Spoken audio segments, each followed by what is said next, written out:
বাইতুল্লাহ এমন একটা ঘর, যেই ঘরের কিনারায় গিয়া একবার যদি বলে সুবহানাল্লাহ, 1,00,000 বার সুবহানাল্লাহ সওয়াব আল্লাহ দান করবেন। আতিনা ফি দারে দুনিয়া না হাসান, আতিনা ফি দারে উকবানা হাসান, ইয়া গিয়াসাল মুস্তাগীসিন ইহদিনা লাফতিখারা বিল উলুমি ওয়াল গিনা। হর গরিদে নেক তু তৈয়ার হে, जो न मांगे उससे तू बेजार है। ভাই আমার, ওই বাইতুল্লাহর মানুষ কেন এত খারাপ? মসজিদের আশেপাশের মানুষ বেশি তুলনামূলক খারাপ হতে পারে না, ভালো থাকে। অথচ শ্রেষ্ঠ ঘর, যেই ঘরের মর্যাদা নিয়ে আল্লাহ কোরআনে বলেন, ইন্না আউয়ালা বাইতিন উযিআ লিন-নাস লাল্লাযী বিবাক্কাতা মুবারাকান ওয়া হুদা, মুবারাকান ওয়া হুদাল লিল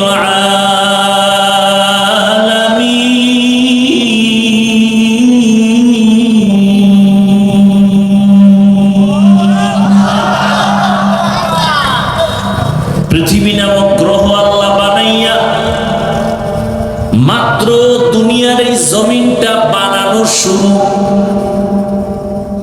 অল্প, এর মাঝে আল্লাহ জমিনটা কোন রকম বানাইয়া প্রথমে ঘর বানালেন বাইতুল্লাহ। যেই ঘরের এরিয়ার মধ্যে গিয়া একটা সিজদা যদি দেয়, এক সিজদায় 1,00,000 সিজদার সওয়াব আল্লাহ দান করেন।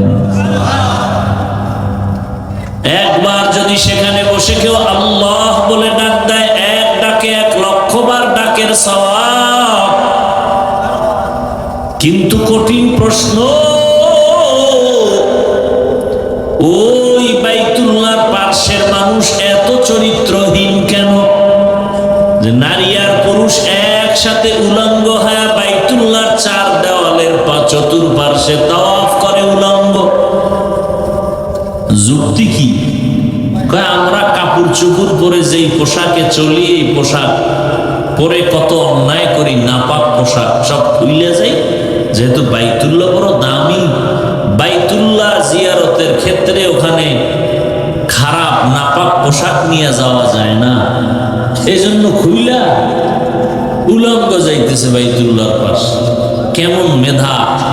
একজনে পাগড়ির ফজিলতের বয়ান শুই না, পাগড়ি নাই কি করবে, কিন্তু ফজিলতের মায়া লুঙ্গি খুইলা পাগড়ি বাঁধছে। কথার কথা, এটা যেমন একটা গ্রহিত কাজ। ও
শেষ মসজিদ খালি। কোনো দিন এমন হয় মুয়াজ্জিন আর ইমাম ছাড়া কেউ থাকে, মুসল্লি নাই। আর কেউ ভাবে নামাজ না পড়লো আমি ইমান ঠিক আছে, একটা নামাজই লাগে। আর বড়রা তো বইলেই ফেলায় গানে গানে, নামাজ পড়ো মুসল্লি, নামাজের কি রাখো, যেই নামাজে জান্নাত পাবি সেই নামাজ কোথায় তোমার? এই তুমি যে নামাজে জান্নাত পাবা সেই নামাজ পড়ো। এই নামাজ পড়া মিশা কথা খাবা, নামাজ পড়া সুদ খাবা, এই নামাজে লাভ নেই। এই জন্য ভণ্ডরা কিন্তু নামাজ পড়েই। কাবার ঘরে যায় লঙ্গি থুইয়া,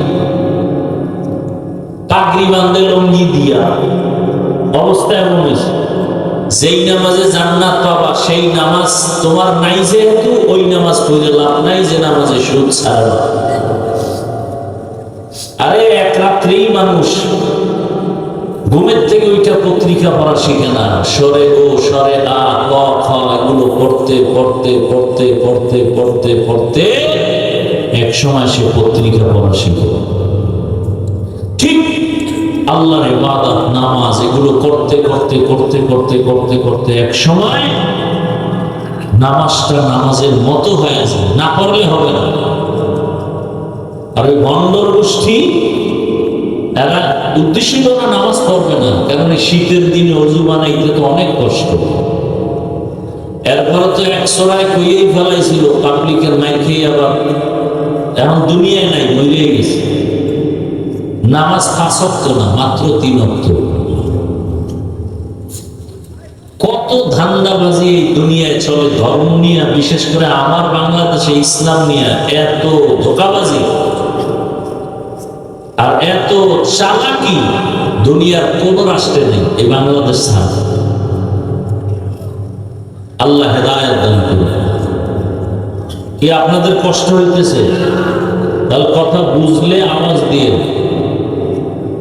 বয়ান আপনাদের নিতে হবে, জোর করে করা যায় না। বয়ান হতে হলে আল্লাহ রহমত লাগে, আর শ্রোতাদের অন্তরের এক লাইনে একনিষ্ঠতার সাথে মোহাব্বত ভালোবাসা। আপনাদের মোহাব্বত না থাকলে বয়ান আসবে না, হাজার চেষ্টা করলেও আসবে।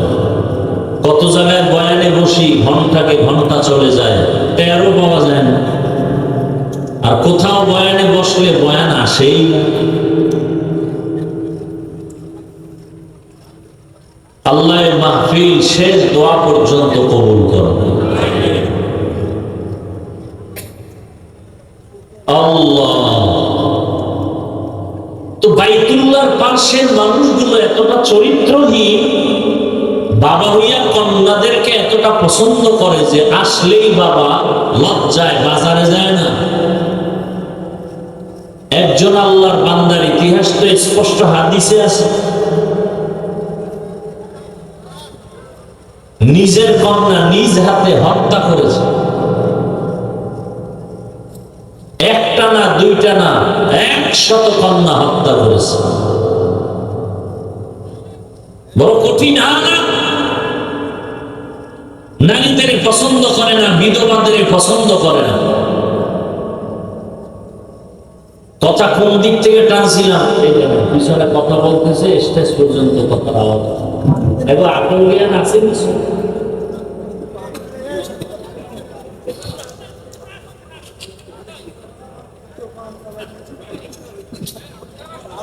আল্লাহ কেন আছেন তাও জানি না, আর আপনারাও আনার পরে আমার বসাই এমন কেন করেন তাও বুঝি। আপনারা নতুন না আমি নতুন তাও বুঝি। আল্লাহ সব মুসিবত থেকে মাহফিলকে হেফাজত করেন। শেষ দোয়া করে যাওয়ার তৌফিক আল্লাহ আমাদেরকে দান করেন। কথা টানছিলাম কোন জায়গা থেকে? বাইতুল্লাহ গেছি, মনে আছে? আমার আজকের কথা শুরু হয়েছে মুসিবতে পরীক্ষা। আস্তে আস্তে আসছিলাম শ্রেষ্ঠ মুসিবত আসছে তার উপরে আল্লাহ যাকে বেশি ভালোবাসেন তিনি রহমাতুল লিল আলামিন। তার উপরে এত কঠিন পরীক্ষা যে আল্লাহ এমন এক জায়গায় পাঠাইলেন যেই জায়গার পরিবেশগত মানুষগুলো কি খারাপ, চরিত্রহীন, বিবাহ শাদীর কোনো ভালাই নাই, অবাধে নারী পুরুষ চলাফেরা করে, জেনা করে। বাইতুল্লাহর মতো জায়গায় এমন হালাত, আল্লাহ রাসূলকে আল্লাহ সেখানে পাঠাইলেন। দীর্ঘ 40 বছর পর্যন্ত রাসূল কোন দাওয়াতের কাজ করেন নাই। নবীজি 40 বছর পর্যন্ত কোনদিন নামাজের কথা বলেন নাই, রোজার কথা বলেন নাই, কালেমার কথা বলেন নাই। 40 বছর পর্যন্ত দাওয়াতের কাজ বন্ধ। নবী বাইতুল্লাহ অদূরে হেরা পাহাড়ে গিয়ে আল্লাহর ধ্যানে সময় কাটাইতেন। 40 বছর পার হয়ে যাওয়ার পর দয়াময় আল্লাহ নবীকে নবুয়তের সনদ দিয়া কোরআন দিলেন। নবী কোরআন পাইয়া দাওয়াত শুরু করলেন। কুলু লা ইলাহা ইল্লাল্লাহ তুফলিহুন, যারা লা ইলাহা ইল্লাল্লাহ বলবা তোমরাই সফল। মান ক্বালা লা ইলাহা ইল্লাল্লাহ দাখালাল জান্নাহ, যারা লা ইলাহা ইল্লাল্লাহ অন্তরে বসায় দিবে তারা জান্নাতের মেহমান হয়ে যাবে। ইয়া ইলাহি মুঝসে মুঝকো দূর কর, তাকে দেখো মুঝ में तुझको एक नजर। या इलाही तू मेरा माबूद है, या इलाही तू मेरा माशूक है। ओगो नबीर उम्मतेरा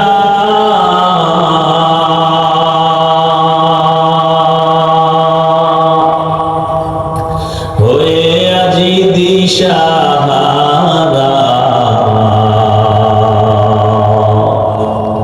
কোরআন হাদিসে চলো যখন যাহা চাই মনে।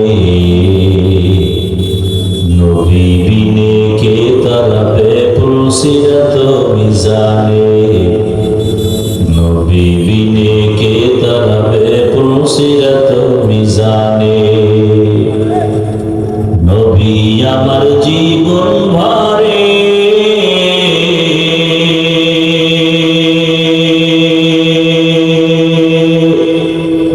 দিনের লাগি কষ্ট করে।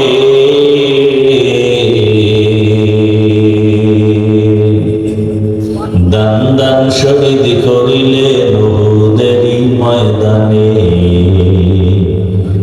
নবী বিনে কে তরফে পুলসিরত মিজানে, নবী বিনে কে তরফে পুলসিরত মিজানে। এরে নবীর আশিক, এরে আমার যুবক বাবারা, বৃদ্ধ বাবাজি, পর্দার আড়ালের মা বোনেরা, আল্লাহ যাকে বেশি ভালোবাসেন তাকে মুসিবতের পরীক্ষা নেন। দুনিয়াতে যত মানুষ, যত নবীর উম্মত আছে, সব থেকে দামি উম্মত কারা জানেননি? একমাত্র আখিরি নবীর উম্মতেরা শ্রেষ্ঠ। আর আখিরি নবীর উম্মতেরা শ্রেষ্ঠ, এদের উপরে মুসিবত বেশি অন্য নবীর উম্মতের তুলনায়। আবার পরীক্ষার শেষ একটা সূত্র হলো, যার ঈমান যত মজবুত তার পরীক্ষা তত কঠিন। আল্লাহর রাস্তায় যত আগাবেন তত আপনার উপরে মুসিবত আসবে। কি মুসিবত? আল্লাহ ভিন্ন আয়াতে বলেন 5টা জিনিসের দ্বারা তোমাদের উপরে মুসিবত আসবে, পরীক্ষা আসবে। ওয়ালানাবলুওয়ান্নাকুম বিশাইইম মিনাল খাউফি ওয়াল জু'i ওয়া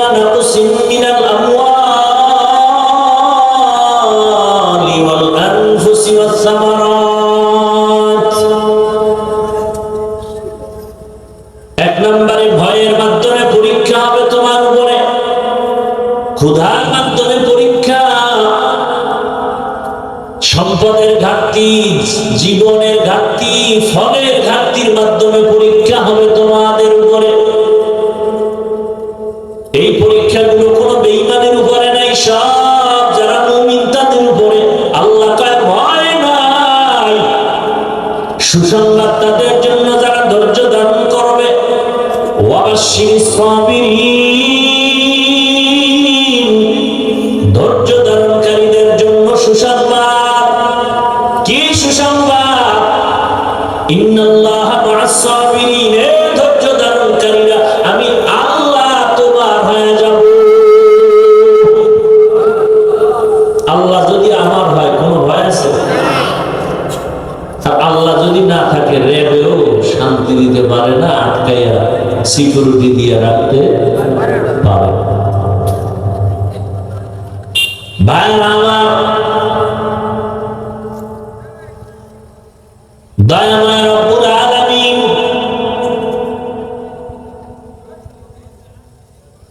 পাঁচটা জিনিসের দ্বারা পরীক্ষা নিবেন ধৈর্যের মাধ্যমে। ধৈর্য ধারণকারী তোমার সুসংবাদ, ইন্নামা ইউওয়াফাস সাবিরুনা আজরাহুম বিগাইরি হিসাব। ধৈর্য ধারণকারীরা তোমরা সুসংবাদ নাও, পরকালে আমি আল্লাহ তোমাদের বিনা হিসাবে জান্নাত দিয়ে দিব। জান্নাত চাইনি? এই আল্লাহর বান্দারা, জান্নাত চাইনি? হিসাব দিয়া না হিসাব ছাড়া? আল্লাহ কবুল করো। বেহেশত আযা কে আযারে নবাশো, কসে রাবা কসে গারে নবাশো। আল্লাহ তাআলা পরীক্ষা করেন যাকে বেশি ভালোবাসেন।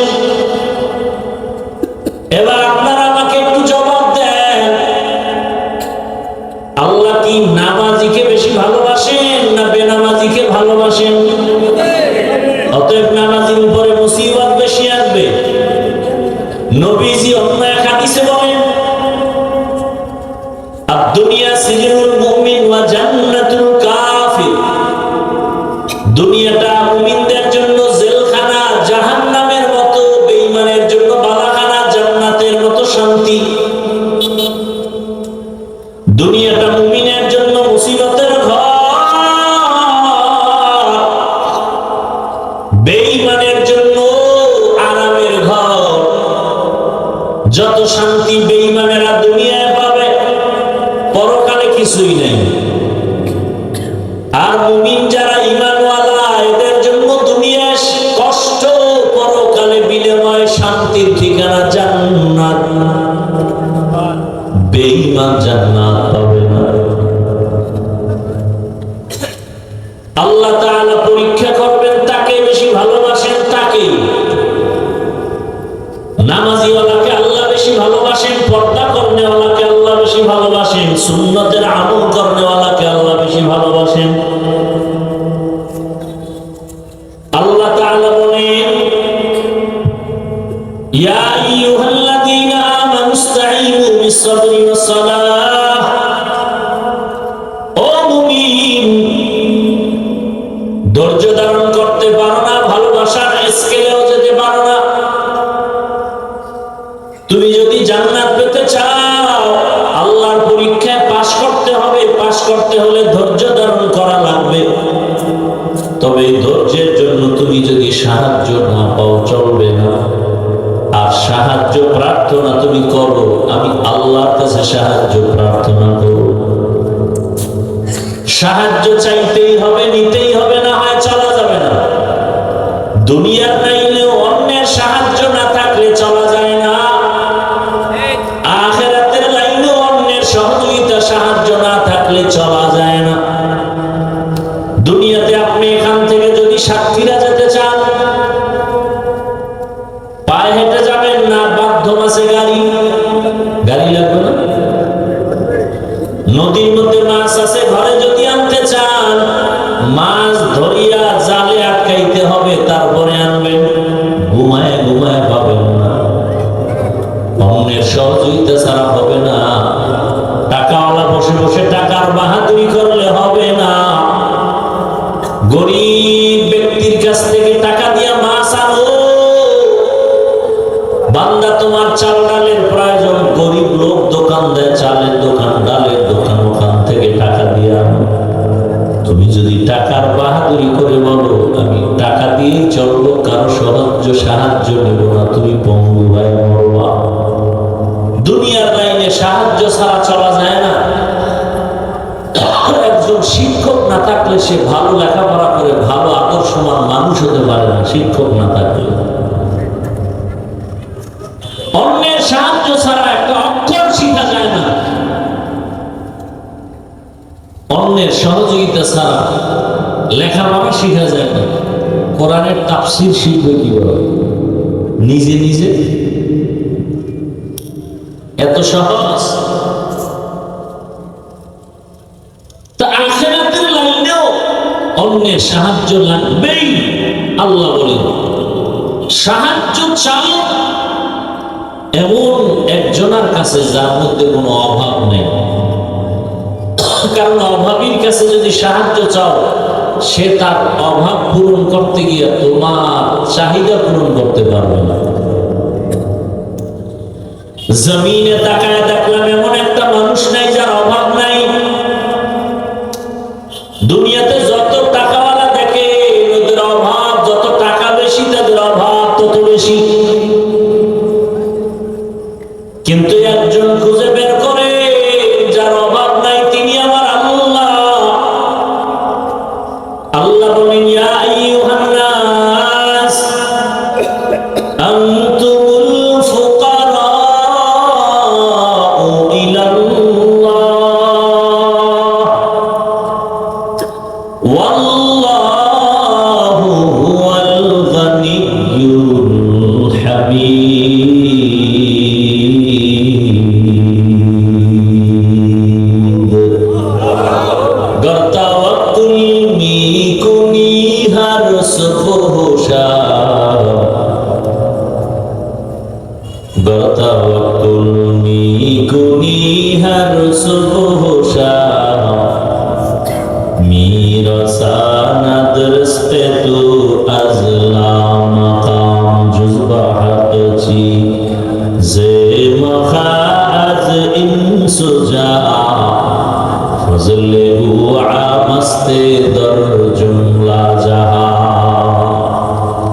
দুনিয়ার লাইনে অন্যের সাহায্য ছাড়া যেমন চলা যায় না, আখিরাতের লাইনে কেমনে চলবো? আমি নামাজটা শিখতে গিয়ে আমার বাবা আমার উস্তাদ থেকে শিখা লাগছে, আমি একা একা পারি নাই। আমার উস্তাদ আবার আরেকজন আলেম থেকে শিখছেন। এভাবে শিখতে শিখতে সাহাবাদের থেকে রাহমাতুল লিল আলামিন নবীজি বলেন সাল্লু রাআইতুমুনি উসাল্লি, নামাজ আদায় করো হে সাহাবায়ে কেরাম, আমাকে যেমন আদায় করতে দেখো। আখিরাতের লাইনে অন্যের সাহায্য ছাড়া চলা যাবে না। জান্নাতের পথে যদি আগাইতে চায়, ওই পথ বড় কঠিন। দুনিয়ার লাইন পাড়ায় জান্নাতে যেতে হবে। জান্নাতে যাওয়ার জন্য দুনিয়ার পথ পাড়াইতে গিয়ে মুসিবত। দুনিয়ার পরিবেশটা ভালো না। ডানে তাকাইলে গুনাহ, বামে তাকাইলে গুনাহ, সামনে তাকাইলে গুনাহ, পেছনে তাকাইলে গুনাহ, ঘরের বাহিরে গুনাহ, ভেতরে গুনাহ, এখন তো অটো গুনাহ, নিজের হাতের মোবাইলের দ্বারা গুনাহ আর গুনাহ চলে। মোবাইলে সারাদিন রাত্র যা দেখি, নামাজের মধ্যে তা স্মরণ করি, সারা রাত মোবাইলে কাটায় দেই। অথচ 20 মিনিটের সময় দিয়ে 5 ওয়াক্ত নামাজ, ফজরে 20 মিনিট, জোহরে 20 মিনিট, আসরে 20 মিনিট, মাগরিবে এশায় 20 মিনিট 20 মিনিট করে দেব। বান্দা রাতকে রাত মোবাইল চালায়, সময় পায় 4 রাকাত ফরজ নামাজ, সুন্নাত নামাজ ফজরে পড়ার সময় পায় না। কি ঘন্টাকে ঘন্টা মোবাইল চালায়, সেখানে সময়ের কোনো কোর্সেন নাই, ঘুমের ডিস্টার্বের কোনো কোর্সেন নাই। কিন্তু 20 মিনিট সময় ব্যয় করে 4 রাকাত ফজরের নামাজ পড়বে, সেখানে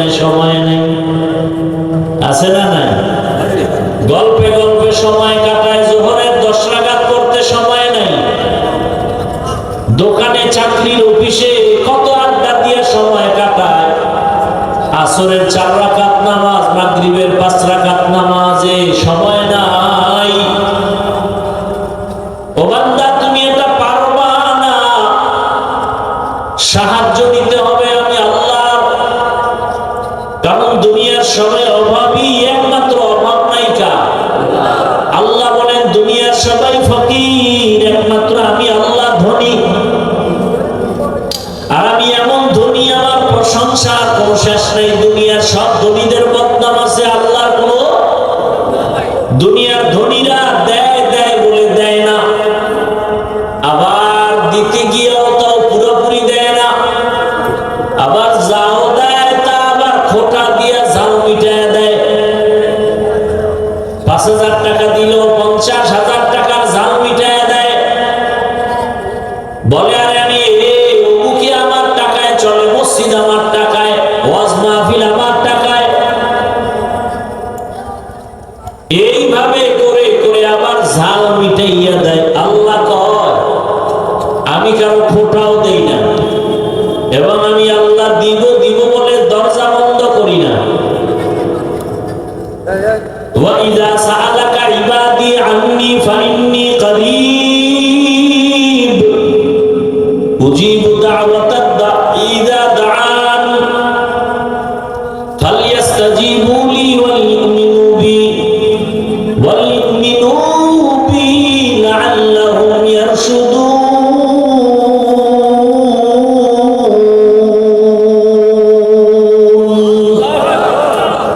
وَإِذَا سَأَلَكَ عَنِّي عِبَادِي, বান্দা যখন আমার কাছে প্রশ্ন করে, চায়,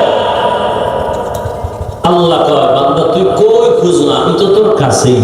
ফাইন্নী কারীব, তুমি যখন আমাকে ডাকো আমি ডাকার সাথে সাথে জবাব দিই। অতি গভীর হয় রজনী যখন, নীরবে প্রভুর নাম জপিও তখন। প্রভুর করুণা যদি পাইবারে যাও, গভীর রাতে উঠে প্রভুর গুণগান গাও। এরে আমার আল্লাহর বান্দারা, ও যুবক বাবারা, যৌবনের বাহাদুরি করতে গিয়া কত গুনাহ করছো। যৌবনের বাহাদুরি করতে গিয়া মনে চাইছে নামাজ পড়বা না, পড়ো নাই। যৌবনের বাহাদুরি করতে গিয়া মনের আশা পূরণ করছো, মনে চাইছে গান শুনবা, শুনছো, বাধা মানো নাই। যৌবনের বাহাদুরি করতে গিয়া কত গুনার প্যান্ডেলে, নারীদের নাচ গানের প্যান্ডেলে দৌড়াইছো, কারো বাধা মানো নাই। মোবাইল হাতে নিয়ে সারা রাত গুনাহ করেছো যুবক। আবার তাকায় দেখো, সব যুবক কিন্তু খারাপ না, সব যুবক কিন্তু জাহান্নামের পথে যায় নাই। তোমার মতোই যুবক স্কুলে পড়ে, কলেজে পড়ে, 5 ওয়াক্ত নামাজও পড়ে, আছে না নাই? তুমি একটু চিন্তা করে বিবেকটাকে প্রশ্ন করো, তুমি পারো না কেন? ও আমার কলিজার যুবক, তোমার মতো যুবক চাকরি করে, আবারনি পুলিশ, বিডিআর চেয়ারম্যান, এমপি, মন্ত্রী, ওসি, ডিসি, এসপি, 5 ওয়াক্ত নামাজি, বলো তুমি পারো না কেন? তোমার মতোই যুবকটা দোকান দেয়, নামাজ পড়ে, তুমি পারো না কেন? তোমার মতো কত যুবক নদীর মধ্যে মাছ ধরে, নামাজ পড়ে, বলো তুমি পারো না কেন রে বাবা? তোমার মতো যুবক দেখো রাস্তায় গাড়ি চালায়, নামাজ পড়ে, কত যুবক আছে, বলো তুমি পারো না কেন? তোমার মতো যুবক কত আছে, এত কষ্টের কাজ করে, চাকরি করে, ব্যবসা করে, নামাজ ছাড়ে না, তুমি কেন পারো না? হেদায়েতের মালিক আমার আল্লাহ, ওই আল্লাহর কাছে সাহায্য চাও। তবে আল্লাহ বলেন এমনি চাইলে হবে না, 2 জিনিসের মাধ্যমে চাইতে হবে। 1 নম্বরে ধৈর্য, 2 নম্বরে নামাজ।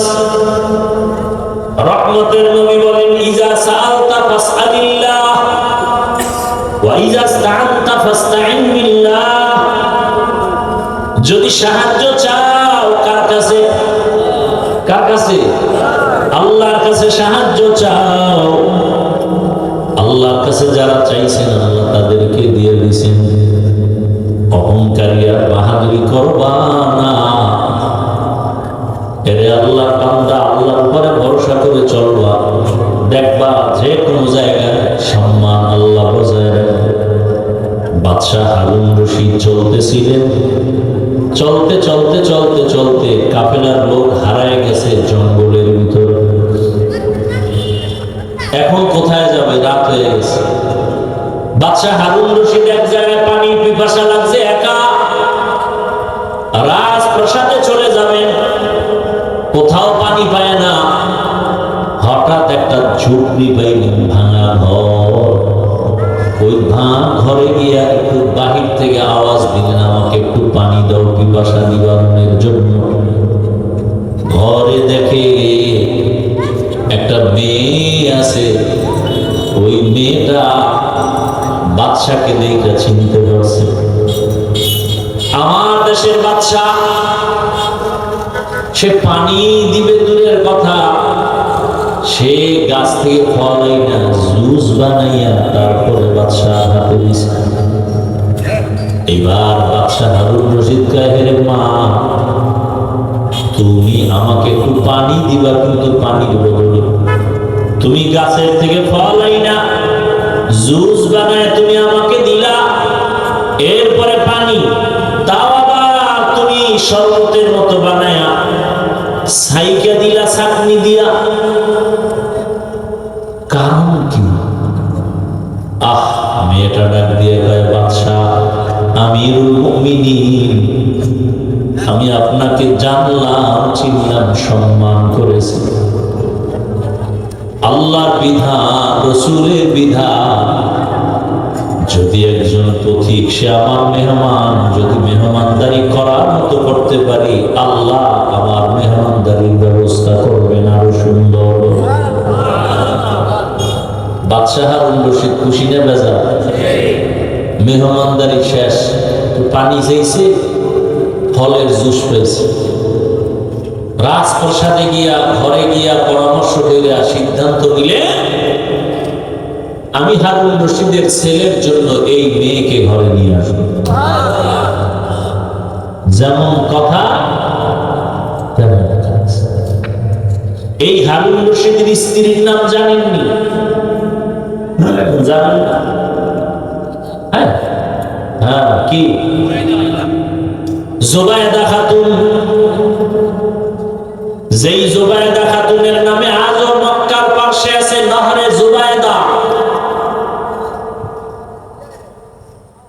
পানির নহর কেটে কেটে মানুষের হাজিদের পানির ব্যবস্থা করেছিল বহু দূর এরিয়া নিয়ে।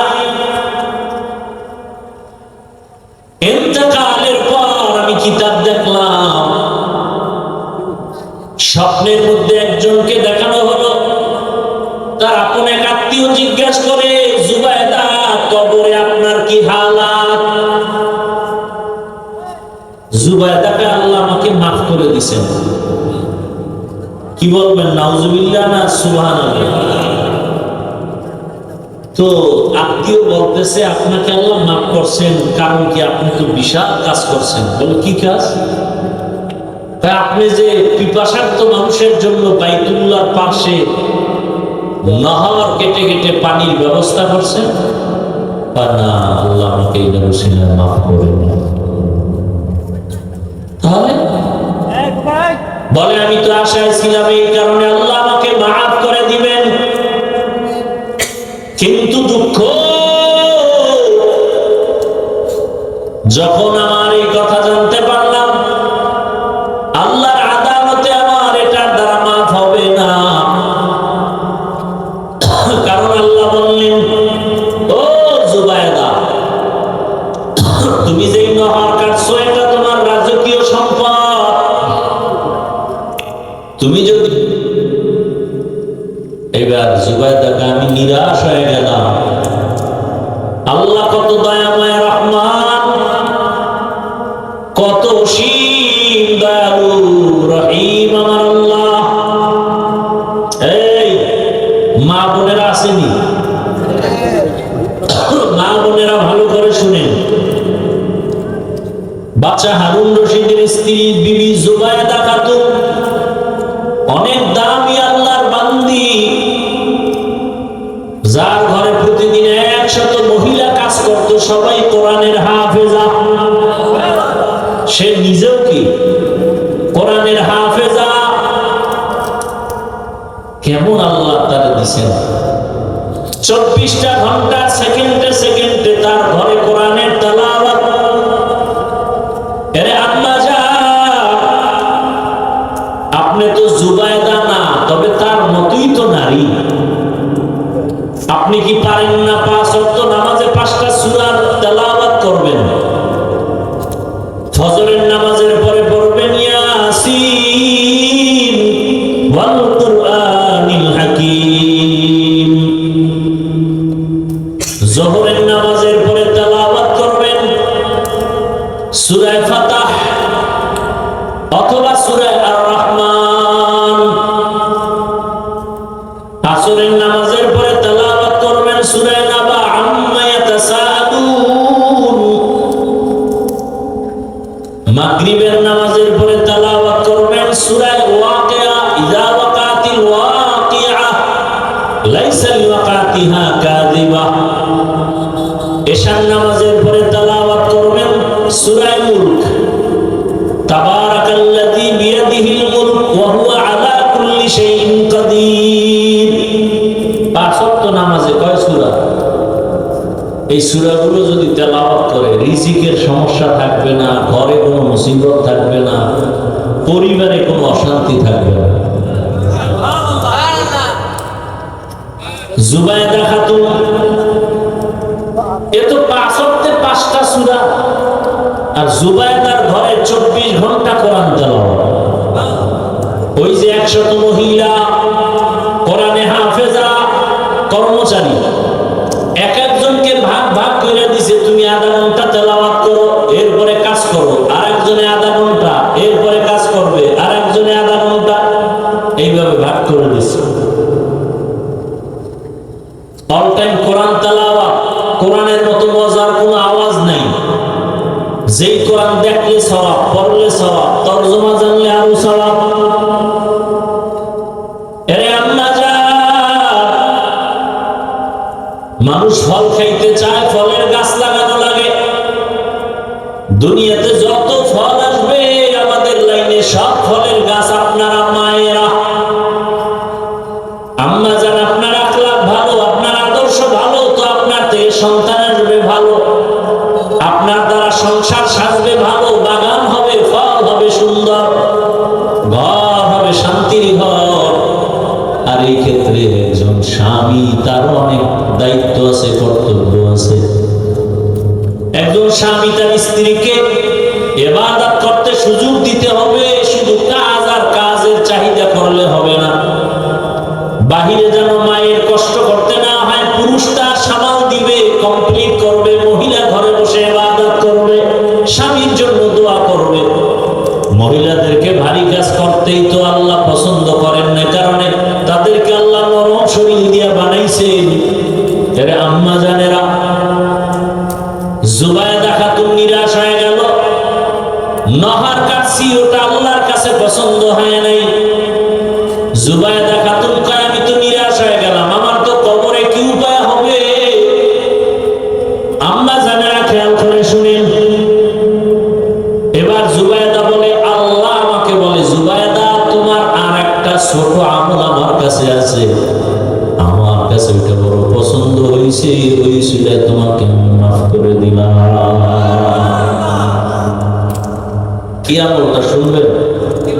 বিশেষ করে মা বোনদেরকে বলছে, আপনারাও মাদেরকে এটা শোনাবেন, আপনারাও আমলটা করবেন। আল্লাহ কয়, জুবায়দা তোমার একটা ছোট আমল আমার কাছে পছন্দ হয়েছে। কি? তুমি খানা খাইতে বসছো, খানা খাইতে বসার পরে খানার লোকমাটা মুখে দিবা, ঠিক মুখে দেওয়ার আগেই আজানের শব্দ শুরু হয়ে গেছে। তুমি লোকমাটা মুখের কাছে নিয়েও দেও নাই, লোকমাটা রেখে আজানের সম্মান বজায় রাখতে ডাকতে গিয়ে তুমি মাথার দোপাট্টা টেনে দিয়েছো। মহিলারা কিন্তু এটা করে। আজান অনেক মহিলারা দুনিয়াদার যেদি অলিত আজানের সময় গান চালায়, তুমি দোপাট্টা টেনে দিয়েছো। আজান তো আমার শব্দ, আল্লাহু আকবার, আমার নামকে তুমি সম্মানের নজরে দেখছো, আমিও আমার কাছে এটা বড় ভালো লাগছে, আমি এই বরকতে তোমাকে মাফ করে দিই। আর আজানের সময় দোকানপাটে গান চলে, টেলিভিশন চলে, ওয়াজের মাইক বন্ধ করো। আজানের সময় যে এত আকাম চলে, এগুলি বন্ধের কোনো চিন্তা নেই। ও আমার যুবক বাবারা, পর্দার আড়ালের মা বোনেরা, আপনাদের মতো কত মা 5 ওয়াক্ত নামাজ পড়ে, পর্দা করে, স্বামীর মাল হেফাজত করে, অভাব নাই। ও আমার যুবক বাবারা, অনুরোধ করি তওবা করে নাও। বৃদ্ধ বাবাজি, আপনাদের মতো কত বুড়ারা নামাজ পড়ে মসজিদে যায়, আপনারা পারেন না কেন? আপনার ঘর কেন সুন্দর না? আপনার স্ত্রী কেন পর্দা করে না? আপনি কেন পর্দায় রাখেন না? আপনি পর্দা করেন না কেন? আপনি তো একজন ঘরের দায়িত্বশীল গার্ডিয়ান, আপনাকেও দায়িত্ব বজায় রেখে একটা সন্তানকে আপনি ডাক্তার বানাবেন, ইঞ্জিনিয়ার বানাবেন। সেই পরিবেশটা ঘরের মধ্যে সাজায় দেন। ডাক্তার হলেও যেন কোরআন তেলাওয়াত করে। কোরআন তেলাওয়াত করনেওয়ালা ডাক্তারের অভাব নাই। কোরআন তেলাওয়াতকারী নামাজি ইঞ্জিনিয়ারের অভাব নাই। অতএব পেছনের গুনাহ থেকে তওবা করেন। হে যুবক, আল্লাহর কাছে মনে মনে বলেন, হে আল্লাহ, তোমার কাছে সাহায্য চাই। আজকে থেকে ধৈর্যের মাধ্যমে নামাজ আদায় করবো, আর নামাজ ছাড়বো না, বেপরদায় চলবো না, দাড়ি কাটবো না, মা বাবার সাথে বেয়াদবি করবো না। ওলামায়ে কেরামের দোয়া নিয়ে, মা বাবার দোয়া নিয়ে, শিক্ষকের দোয়া নিয়ে চলবো, গুনাহ থেকে বেঁচে থাকবো। জীবনে তো কম গুনাহ করি নাই। মনে মনে আল্লাহকে বলেন আর তওবা করেন, জীবনে তো গুনাহ কম করি নাই, দাড়ি কম কাটি নাই, নামাজ কম বাদ দেই নাই, বেপরদায় কম চলি নাই। ও আল্লাহ, আজকে থেকে তওবা করলাম, নামাজ ছাড়বো না, বেপরদায় চলবো না, মা বাবাকে কষ্ট দিব না। মুরব্বীদের দোয়া নিয়ে, উলামায়ে কেরামের দোয়া নিয়ে চলবো। ও আমার যুবক, অনুরোধ করে বলছি, তোমার জীবনটাকে সাজাইতে হলে চরিত্রহীন বখাটে বন্ধু ছেড়ে দাও, এবং তোমার মুরব্বীদের সাথে বেয়াদবি করবা না, মা বাবার দোয়া নিয়ে চলবা। যদি জীবনটাকে সুন্দরভাবে সাজাইতে চাও, সময়ের কদর করো, গুনাহের থেকে নিজেকে বাঁচাও, বিশেষ করে মোবাইল থেকে নিজেকে দূরে রাখো। দেখবা চরিত্র সুন্দর হয়ে যাবে। না হয় এক মোবাইলে তোমার দুনিয়ার জীবন নষ্ট, আখিরাত নষ্ট হয়ে যাবে। আল্লাহর কাছে খাঁটি অন্তরে তওবা করার যাদের নিয়ত আছে, দুটো হাত আল্লাহকে দেখায় দেই, আয় আল্লাহ, হাতগুলো কবুল করে নেন, তওবা কবুল করে নেন। তওবার উপরে মজবুত হইয়া চলা তৌফিক আমাদের দান করেন, আমিন। আলহামদুলিল্লাহি রাব্বিল আলামিন, ওয়াসসালাতু ওয়াসসালামু আলা সাইয়্যিদিল আমবিয়া ওয়াল মুরসালিন ওয়া আলা আলিহি ওয়া আসহাবিহি আজমাইন। ইয়া আরহামার রাহিমিন, ইয়া আরহামার রাহিমিন, ইয়া আরহামার রাহিমিন। রব্বিরহামহুমা কামা রাব্বায়ানি সগীরা। আল্লাহুম্মা ইন্নাকা আফুউন কারীম তুহিব্বুল আফওয়া ফা'ফু আন্না। আল্লাহুম্মা ইন্না নাসআলুকা রিযাকা ওয়াল জান্নাহ ওয়া নাউযু বিকা মিন সাখাতিকা ওয়ান নার। আল্লাহুম্মা ইন্না নাউযু বিকা মিনাল বারাসি ওয়াল জুনুনি ওয়াল জুযানি ওয়া সাইয়্যিল আসকাম। আল্লাহুম্মা ইজআলনি মিনাল মুস্তাজাবিনা লিদ-দাওয়াত। আল্লাহুম্মা রাব্বান নাস, আল্লাহুম্মা রাব্বান নাস, আল্লাহুম্মা রাব্বান নাস,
এলাকায় শান্তি দান করেন। আয়োজনকারী সহযোগিতাকারী যুবক এলাকাবাসীকে কবুল করে নেন। ঘরে ঘরে সুন্নতের বাতি জ্বালায় দেন। আয় আল্লাহ সারা দুনিয়াবাসীকে মাফ করে দেন। আয় আল্লাহ প্রবাসে যারা সবাইকে হেফাজত করেন। বাংলাদেশ শান্তির দেশ বানায় দেন। আয় আল্লাহ সারা দুনিয়াবাসীকে মাফ করে দেন। বাতিলের মোকাবেলায় আহলে হকের বিজয় দান করেন। বাতিলকে বাতিলের দ্বারা দমন করে দেন। আল্লাহ ঈমান আমলের শক্তি বাড়ায় দেন। আয় আল্লাহ ইলমের নূর সিনায় দান করেন। আয় আল্লাহ তাআলা মা বোনদের আবেদা বানায় দেন। সন্তানগুলো নেককার বানায় দেন। আয় আল্লাহ যারা ব্যবসা চাকরি করে কামাই রুজিতে হালাল ভাবে বরকত বাড়ায় দেন। অভাবীদের অভাব দূর করে দেন। ঋণ আদায়ের ব্যবস্থা করে দেন। আয় আল্লাহ প্রবাসের জীবনে যারা আছে সবাইকে হেফাজত করেন। প্রবাসে যারা কি কষ্ট করে কামাই রুজি করে হেফাজত করে। আয় আল্লাহ সকলকে আপনি দিনের খাদেম বানায় দেন। যাদের কষ্ট যাদের মেহনত দান সদকায় এই সুন্দর মাহফিল হয়েছে সবাইকে আপনি কবুল করে নেন। সবার দান সদকা কবুল করে নেন। আয় আল্লাহ মসজিদ মাদ্রাসা কবুল করে নেন। আয় আল্লাহ অন্যান্য শিক্ষা প্রতিষ্ঠান নবীর আদর্শে কবুল করে নেন। আয় আল্লাহ আমরা যারা হাত তুলেছি যাদের মা নাই বাবা নাই আত্মীয় স্বজন কবরস্থ জান্নাতের বাগান বানায় দেন। যারা বেঁচে আছেন হায়াত বাড়ায় দেন। অসুস্থ যারা সবাইকে সুস্থতার নিয়ামত বাড়ায় দেন। নবীজির সুন্নাত ওয়ালা জীবন দান করে। আয় আল্লাহ নবীজির রওজা জিয়ারতের জন্য কবুল করে নেন। বাইতুল্লাহ জিয়ারতের জন্য কবুল করে নেন। আয় আল্লাহ দীর্ঘ নেক হায়াত দান করেন। আয় আল্লাহ বেশি বেশি নেক আমলের তৌফিক দান করেন। পাঁচ ওয়াক্ত নামাজি বানায় দেন। পরস্পরে হিংসা দূর করে মুহাব্বত বাড়ায় দেন। চলার পথে ইজ্জতের সাথে হেফাজত করেন। আওয়াজে কথায় রুহানিয়াতে স্পষ্টতা বাড়ায় দেন। ওলামা তোলাবা উম্মতের অন্তরে ইজ্জত মুহাব্বত রূপ বাড়ায় দেন। মুখালিফের মুআফিক বানায় দেন। আয় আল্লাহ মুতাআল্লিকিন মুহিব্বিনদের কবুল করে নেন। আয় আল্লাহ জানমাল আহল পরিবার কুদরতের দ্বারা সর্বাবস্থায় জিন শয়তান মানুষ শয়তানের চক্রান্ত থেকে হেফাজত করেন। আয় আল্লাহ দীর্ঘ নেক হায়াত দান করে নবীজির মুহাব্বতে দিলের নেক আশা পূরণ করে দেন। নবীজির মুহাব্বতে আমাদের দোয়া কবুল করে নেন। আমার কলিজার যুবকদের নামাজি কোরআন পড়নেওয়ালা বানায় দেন। আয় আল্লাহ যারা পরীক্ষার্থী লেখাপড়া করে কামিয়ে বিধান করেন। আয় আল্লাহ মোবাইলের গুনাহ থেকে সবাইকে হেফাজত করেন। হাসবুনাল্লাহু ওয়া নি'মাল ওয়াকিল নি'মাল মাওলা ওয়া নি'মান নাসির। ওয়া সাল্লাল্লাহু তাআলা আলা খাইরি খালকিহি মুহাম্মাদিন ওয়া আলিহি ওয়া আসহাবিহি আজমাইন বিরহমাতিকা ইয়া আরহামার